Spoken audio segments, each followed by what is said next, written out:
ஸ்ரீ குருபியோ நமக. முதலாழ்வார் பொய்கை ஆழ்வாருடைய முதல் திருவந்தாதியில் 23வது பாசுரம். தழும்பிருந்த ஷார்ங்கனான் தோய்ந்தவாம் அங்கை தழும்பிருந்த தாழ்சகடம் சாடி தழும்பிருந்த பூங்கோதையாள் வெறுவ பொன் பெயரோன் மார்பிடந்த வீங்கோத வண்ணர் விரல். தழும்பு ஒன்று இருந்தால் மறைக்கலாம்.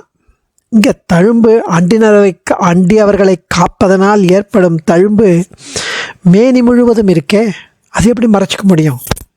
தழும்பிருந்த ஷார்ங்கனான் தோய்ந்தவாம் அங்கை தழும்பிருந்த தாழ்சகடம் சாடி தழும்பிருந்த பூங்கோதையாள் வெறுவ பொன் பெயரோன் மார்பிடந்த வீங்கோத வண்ணர் விரல். பெருமானுடைய அழகிய திருக்கை,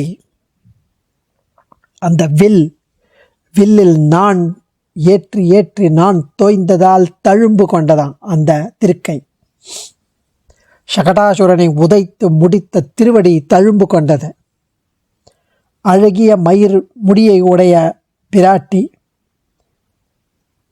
என் வருமோ என்று அஞ்சுமாறு இரணியனுடைய மார்பை இடந்த விரல் தழும்பு கொண்டது. பெருமான் பெருகும் அலைகள் நிறைந்த கடலின் நிறமுடையவன், அப்படிப்பட்டவன். அவனுடைய திருக்கை வில்லேற்றி அந்த நான் தோய்ந்ததால் தழும்பு கொண்டது. சகடாசுரனை உதைத்து முடித்த திருவடி தழும்பு கொண்டது. பூங்கோதையால் வெறுவ அழகிய முடியை உடைய பிராட்டி,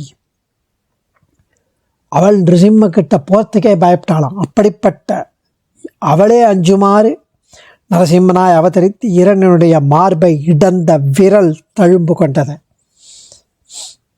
பெருமான், அப்படிப்பட்ட பெருமான் அலைகள் நிறைந்த கடல் வண்ணன், கடலின் நிறமுடையவன் என்கிறார் சுவாமி.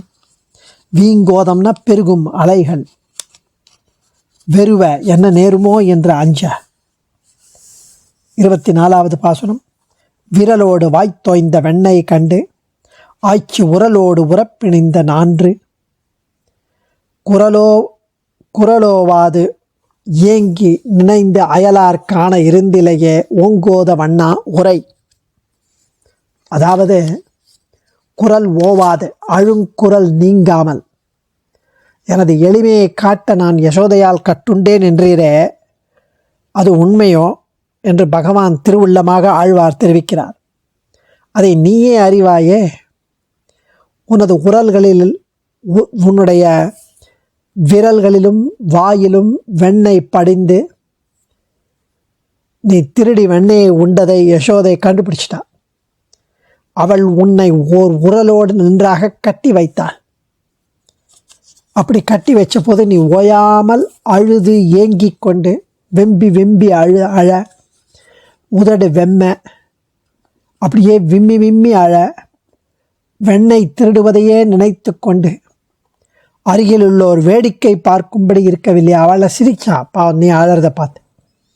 கிளர்ந்து எழும் அலைகள் கொண்ட கடலின் நிறமுடையவனே, எப்படிப்பட்ட சௌலபியசீலன் நீ, உண்மையை சொல்லு, ஏன் அப்படி பண்ணணும் என்று ஆச்சரியமாக அனுபவிக்கிறார் சுவாமி. முதலாழ்வார் திருவடிகளே சரணம். தன்யோஸ்மி.